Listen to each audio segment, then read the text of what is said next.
She called me oversensitive for catching her at my ex's house, so I disappeared for 8 months without warning and she completely lost her mind. Looking back, I should have seen the red flags from our very first conversation, but sometimes you need distance to recognize manipulation disguised as enlightenment.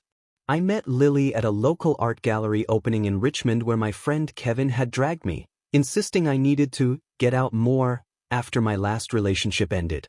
She was standing in front of this abstract painting, wearing flowing fabrics and silver jewelry, talking to anyone who'd listen about how the artist had channeled pure cosmic energy onto canvas. Most people were nodding politely and moving on, but something about her confidence drew me in. When she noticed me watching, she walked over with this knowing smile and said, "I can sense you're a deep thinker. You understand that art isn't just visual, it's about feeling the artist's soul essence, right?"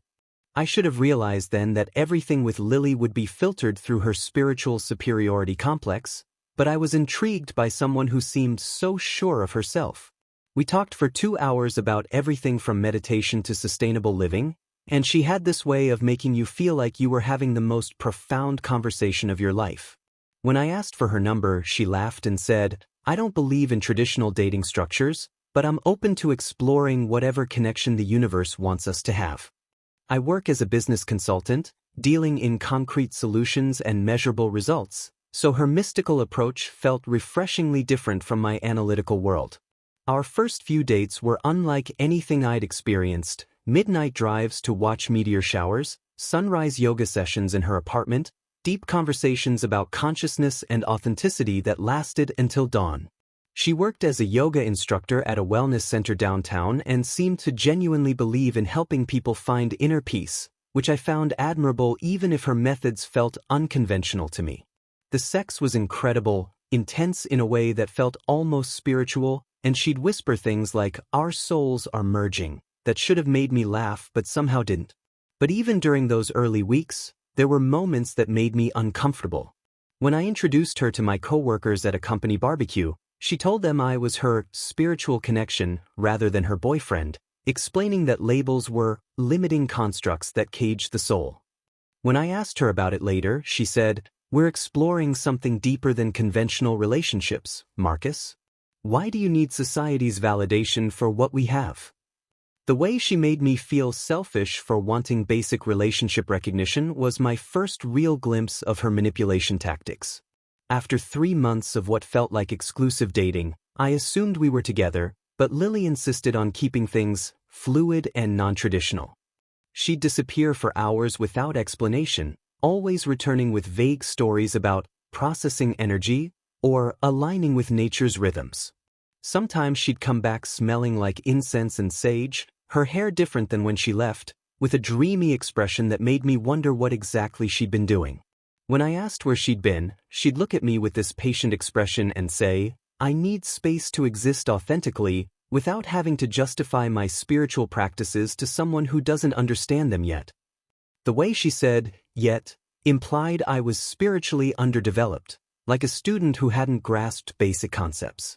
She had this habit of turning my reasonable questions into evidence of my emotional immaturity, making me feel guilty for wanting basic communication about her whereabouts. I started questioning whether I was being possessive or if my concerns were legitimate, exactly the kind of self-doubt she seemed to cultivate in me. Looking back, I can see how she was training me to accept her disappearances as normal, conditioning me to believe that questioning her meant I was possessive and unenlightened, slowly eroding my confidence in my own judgment while positioning herself as the enlightened teacher and me as the student who needed to evolve.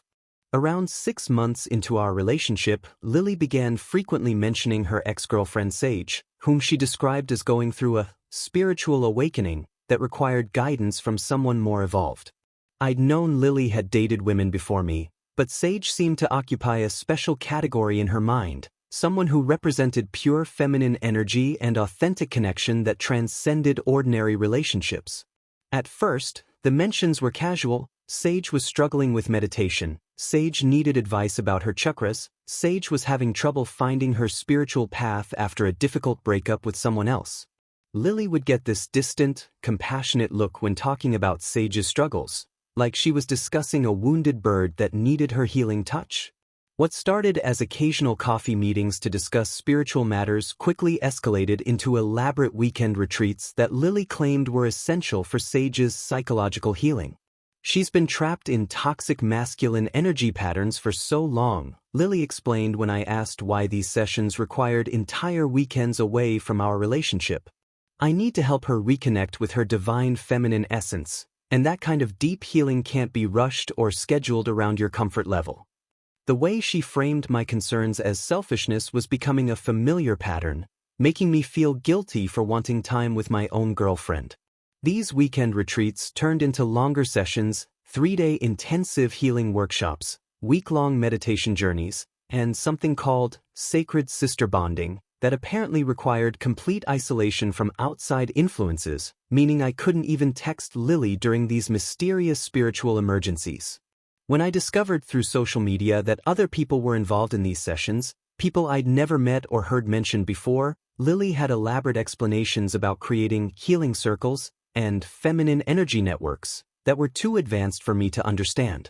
She'd post cryptic photos of candles, crystals, and hands holding hands with captions like, "Deep soul work happening," and "Some connections transcend the physical realm," always tagged with people whose profiles were private or seemed fake. The sessions moved from weekend retreats to regular occurrences at Sage's apartment, a converted loft downtown that Lily described as having incredible spiritual energy due to its previous life as an artist studio. Lily would spend entire days there, leaving my apartment early in the morning with bags full of essential oils, crystals, and meditation supplies, returning late at night exhausted and glowing with what she called healing accomplishment. When I asked what exactly happened during these day-long sessions, she'd give me vague descriptions of energy work, aura cleansing, and helping Sage release traumatic patterns stored in her cellular memory. "We're doing sacred work that requires complete presence and vulnerability," she'd say with this serene expression that made me feel like a spiritual peasant for asking basic questions. Sage is finally learning to trust feminine love again after being damaged by masculine toxicity for so many years. The late-night sessions started a few weeks later, with Lily claiming that Sage's spiritual breakthroughs often happened after midnight when the veil between worlds was thinnest.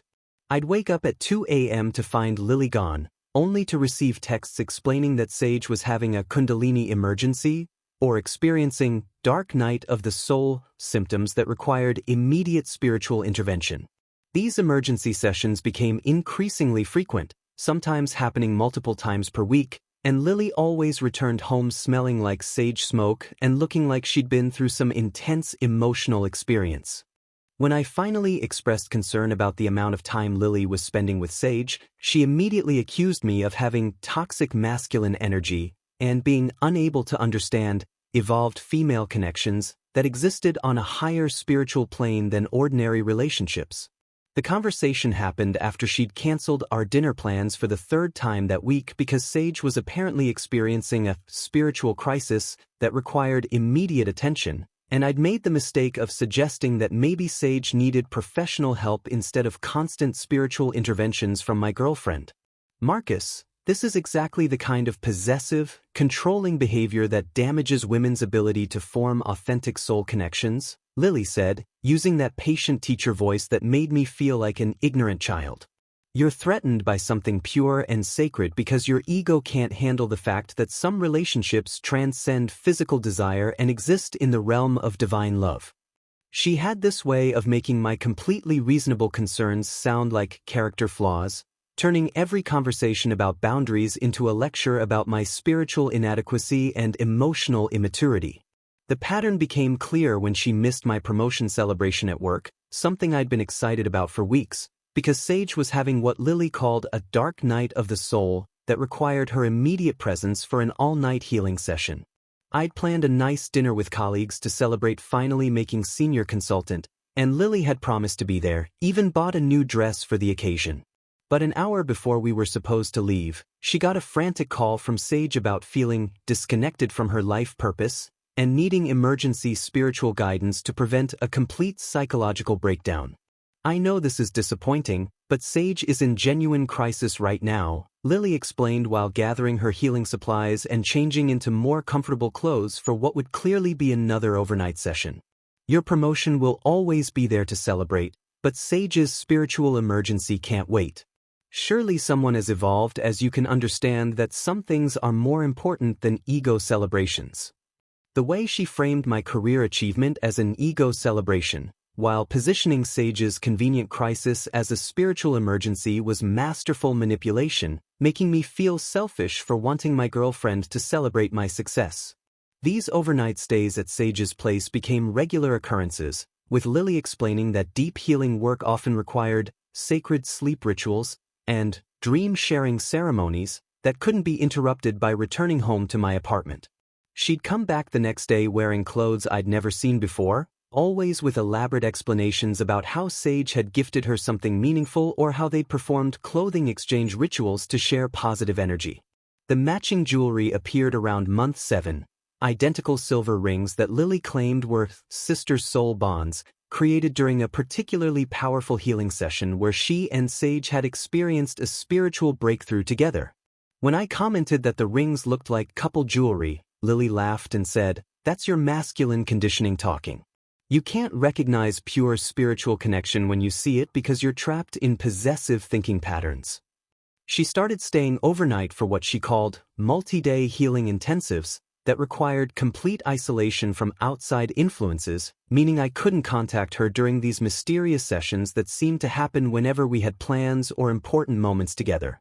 I'd get vague texts about deep work happening and breakthrough imminent, but no real information about what was actually taking place during these extended spiritual emergencies.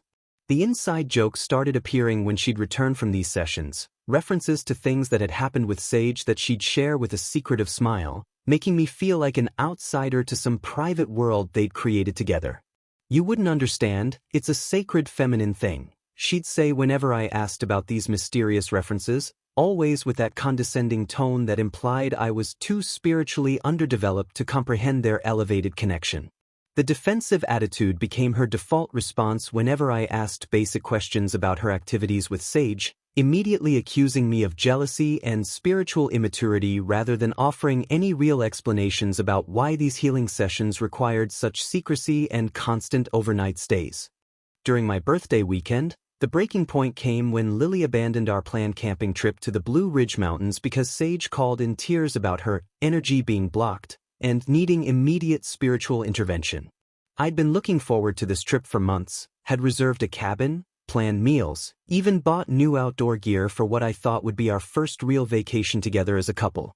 We were literally loading my car when Lily's phone started buzzing with what she described as desperate energy from Sage, who was apparently experiencing some kind of spiritual emergency that couldn't wait until after my birthday weekend. "Marcus, I can feel her panic through the phone," Lily said, holding her device like it was transmitting actual spiritual distress signals rather than regular text messages. "She's saying her chakras are completely misaligned and she's losing connection to her higher self. This is exactly the kind of crisis that can cause permanent spiritual damage if it's not addressed immediately." I watched her unpack her bags from my car while explaining that Sage's energy blockage was more urgent than any earthly celebration, that true spiritual work required sacrifice and commitment that transcended selfish desires like birthday celebrations. The way she made my birthday sound like a meaningless ego trip while positioning Sage's convenient crisis as a spiritual emergency was exactly the kind of manipulation I'd grown to expect, but it still stung to be abandoned on my own birthday for another one of these mysterious healing sessions. "You're seriously choosing her imaginary energy crisis over my actual birthday?" I asked, genuinely hoping she'd recognize how ridiculous this sounded when said out loud. "This isn't about choosing, it's about spiritual responsibility," she replied with that serene expression she wore when delivering particularly condescending explanations. "Someone as evolved as you should understand that spiritual emergencies take priority over mundane celebrations. Birthdays happen every year, but soul crises like this can damage someone permanently if they're ignored." She suggested I was being emotionally primitive for wanting her attention on my birthday instead of supporting her sacred duty to heal Sage's blocked energy, making me feel like a selfish child for expecting basic relationship prioritization. The conversation escalated when I pointed out that Sage's spiritual crises always seem to coincide perfectly with our important moments, my promotion celebration, planned dates, family gatherings, and now my birthday weekend. That's not coincidence, that's synchronicity, Lily explained with the patience of someone teaching basic concepts to a slow student. Sage's soul recognizes when I'm about to engage in lower vibrational activities and sends distress signals to redirect my energy toward more meaningful spiritual work. The fact that you can't see this pattern proves how disconnected you are from higher consciousness. When I suggested that maybe these perfectly timed emergencies indicated manipulation rather than spiritual connection, Lily accused me of being jealous of pure spiritual love and unable to transcend my ego enough to support her calling as a healer. You're threatened by my connection with Sage because it represents everything your masculine conditioning tells you to fear, women supporting each other without needing male approval or validation, she said, gathering her spiritual supplies for another overnight healing session. Until you can evolve past your possessive instincts, you'll never understand what real love looks like. The way she turned my legitimate concerns about being constantly abandoned into evidence of my spiritual failure was masterful gaslighting, making me question whether I was being unreasonable for wanting basic consideration from my girlfriend on my own birthday. 2 weeks after my ruined birthday, I decided to surprise Lily with dinner at Sage's apartment, where she claimed to be conducting an intensive, cleansing ritual that required complete privacy and several hours of uninterrupted spiritual work. I'd been feeling guilty about my jealousy and wanted to show support for her healing practice by bringing her favorite Thai food, thinking maybe I could finally understand what these mysterious sessions actually involved if I witnessed one firsthand. I texted her that I was bringing dinner, but got no response, which she later claimed was because they were in deep meditative states that required complete disconnection from technology and outside distractions.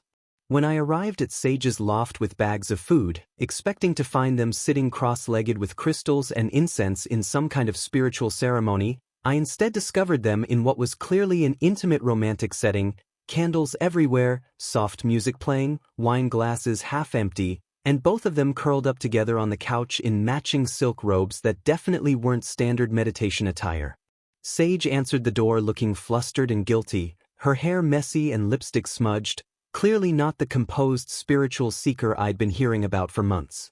"Oh, Marcus, we weren't expecting you," she said, trying to block my view of the apartment interior while Lily scrambled to blow out candles and hide the wine bottle behind cushions. "Lily said you were doing a cleansing ritual," I said, looking past Sage at the romantic setup that looked nothing like any spiritual practice I'd ever seen described. "We were," Lily called from the couch, now hastily tying her robe tighter and attempting to look like someone who'd been engaged in sacred healing work rather than whatever intimate evening I'd clearly interrupted.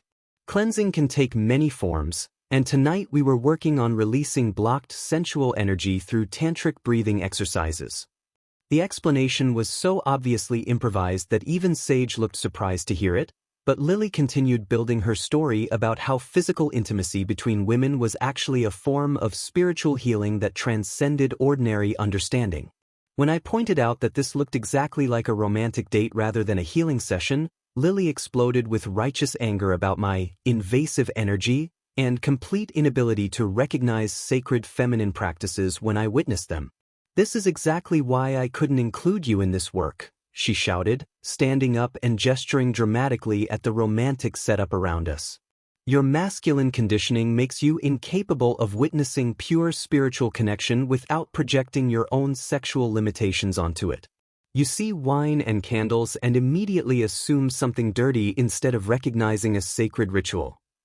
She accused me of having a pornographic mind that reduced every intimate moment between women to something sexual rather than spiritual, claiming that my unexpected arrival had violated the sacred space they'd created for healing work. "You're too emotionally dense and oversensitive to understand enlightened relationships," she continued, now fully committed to the gaslighting strategy of making me the problem for discovering them. "Real spiritual connection looks like intimacy to people trapped in conventional thinking patterns. Maybe when you evolve past your jealousy and possessiveness, you'll be able to appreciate the beautiful work we're doing here." The way she stood there in her silk robe, surrounded by romantic paraphernalia, lecturing me about spiritual evolution while Sage nodded along like a guilty accomplice, was so absurd that I almost laughed. Standing in that doorway, watching Lily perform mental gymnastics to justify what I'd witnessed, something clicked into place and I realized she was absolutely right about one thing. I was oversensitive, and it was time to fix that problem immediately. You know what, Lily, you're completely right, I said calmly, setting the Thai food on her coffee table between the wine glasses and blown-out candles. I am oversensitive, and I clearly don't understand enlightened relationships like this one. I think it's best if I remove my toxic masculine energy from your sacred healing practice permanently. The look of confusion that crossed her face was priceless, like she'd been prepared for anger or pleading but had no script for calm agreement with her accusations. What do you mean permanently? She asked, suddenly looking less confident about her spiritual superiority. I mean, you're free to explore whatever connection the universe wants you to have with Sage, without my emotionally primitive energy interfering with your growth. I turned and walked out of that apartment, and by the time I got home an hour later, I'd already started planning the most complete disappearance possible from someone who clearly saw me as an obstacle to her authentic self-expression.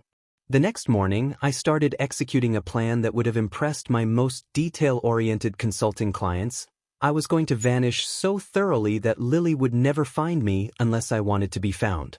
First, I blocked her on every social media platform, deleted her number from my phone, and changed my number to one only my closest friend Kevin knew. I told my landlord I'd be traveling for work indefinitely and arranged to sublet my apartment to a colleague who needed temporary housing while going through his own divorce. Within a week, I'd closed my local bank accounts, transferred everything to a credit union in the mountains, and started working completely remotely for clients who didn't need me physically present in Richmond. I found a small cabin to rent about 2 hours away in the Blue Ridge Mountains, a place with spotty cell service and no internet except what I needed for work, perfect for someone seeking genuine spiritual enlightenment through solitude rather than manufactured drama. The cabin belonged to an older couple who lived in Florida most of the year and were happy to have someone house-sitting their property through the fall and winter months. I told Kevin I needed complete radio silence and made him promise not to reveal my location to anyone, explaining that I was taking a sabbatical from toxic relationships and needed space to figure out who I was without constant manipulation. Dude, this is either the most mature thing you've ever done or you've completely lost your mind, Kevin said when I explained my plan. Either way, I respect the commitment to the bit.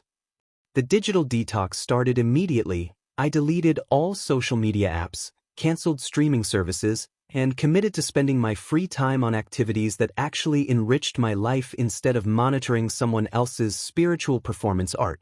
I started reading books I'd bought but never opened, learning to cook properly instead of ordering takeout, and taking long walks through mountain trails where the only energy I needed to process was my own. For the first time in months, I could breathe without wondering what crisis would interrupt my day or what spiritual emergency would require my girlfriend's immediate attention at someone else's apartment.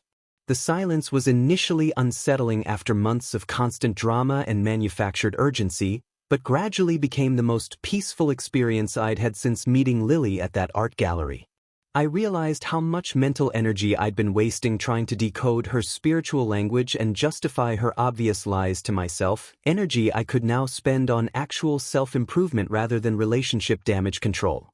After 8 months of complete silence and genuine self-reflection in the mountains, I returned to Richmond transformed, confident, and genuinely at peace with myself in ways that had nothing to do with spiritual performance or manufactured enlightenment.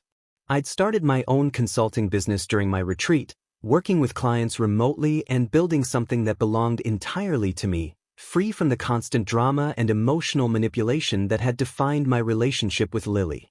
The mountain solitude had given me perspective on how much of my identity I'd lost trying to accommodate someone who saw me as spiritually inferior rather than an equal partner worthy of basic respect and honesty.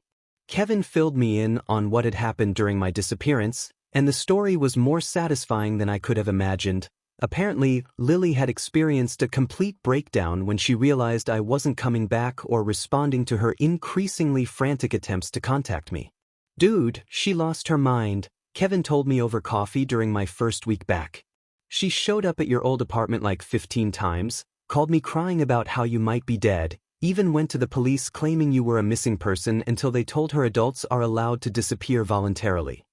She'd apparently spent weeks driving around Richmond looking for my car, checking every coffee shop and restaurant we'd ever visited together, convinced that I was hiding somewhere in the city rather than accepting that I'd actually left her life completely.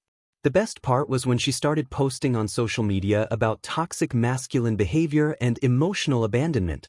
Kevin continued with obvious amusement. Like she was the victim in this whole situation instead of the person who got caught having a romantic evening with her ex while gaslighting you about spiritual healing. The irony wasn't lost on me that someone who'd spent months lecturing me about transcending ego and attachment had completely fallen apart when faced with actual detachment from someone she'd taken for granted.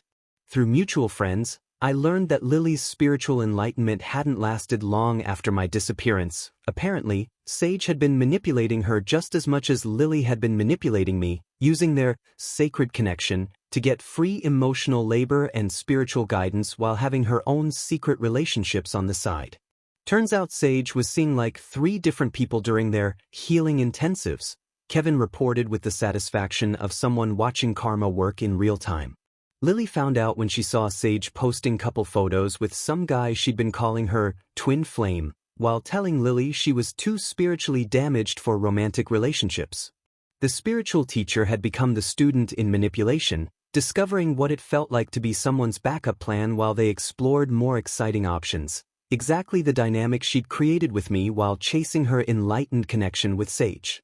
I'd been back in Richmond for about 2 weeks, settling into a new apartment downtown and meeting with potential clients for my consulting business, when I met Claire at a bookstore coffee shop. She was a 3rd-grade teacher, straightforward and genuine, with none of the spiritual superiority or manufactured mystique that had attracted me to Lily in the first place.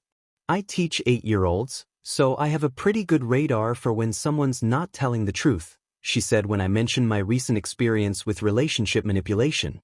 Kids and spiritual narcissists have a lot in common. They both think rules don't apply to them and get angry when you call them on their behavior. Claire valued honesty, clear communication, and actual presence rather than dramatic disappearances for spiritual emergencies, qualities that felt revolutionary after months of decoding hidden meanings and justifying obvious lies. We'd been dating for about a month when I accidentally encountered Lily at that same bookstore, and the contrast between my calm confidence and her desperate energy was stark enough that even she seemed to recognize how much I'd changed during my absence.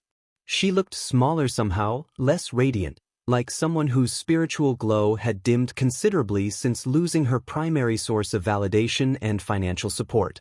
"Marcus, oh my God, I've been so worried about you," she said, approaching me while I was browsing philosophy books with the kind of desperate relief usually reserved for finding lost children. "I thought something terrible had happened.